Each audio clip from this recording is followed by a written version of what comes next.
વિસ્તારમાં વિદ્યાર્થીઓને છેડતીના મામલે સામે આવતા સ્થાનિકોમાં ભારે રોષ જોવા મળ્યો છે।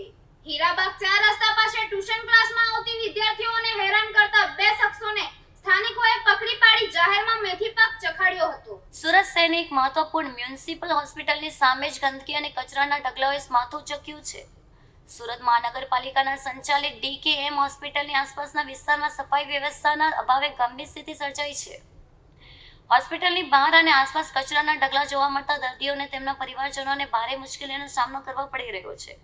ગંદકીના કારણે દુર્ગંધ ફેલાઈ જઈ રહી છે, જેના કારણે આસપાસના રહેવાસીઓ પણ પરેશાન બન્યા છે।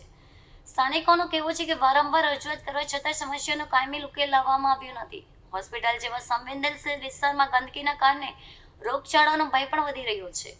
ખાસ કરીને વરસાદી માહોલમાં ગંદકી વધુ ગંભીર સમસ્યા બની રહી છે। સ્થાનિક રહેવાસીઓ તંત્ર સામે નારાજગી વ્યક્ત કરતા તાત્કાલિક સફાઈ કામગીરી હાથ ધરવાની માંગ કરી છે। હોસ્પિટલમાં સારવાર માટે આવતા દર્દીઓ માટે પણ આ સ્થિતિ ચિંતાજનક બની છે। જાહેર આરોગ્ય સાથે સંકળાયેલી જગ્યાએ જ આવી બેદરકારી સામે અનેક સવાલો ઉભા થયા છે। સ્થાનિકોનું કહેવું છે કે નિયમિત સફાઈ અને કચરાના યોગ્ય નિકાલની વ્યવસ્થા કરવી જરૂરી છે।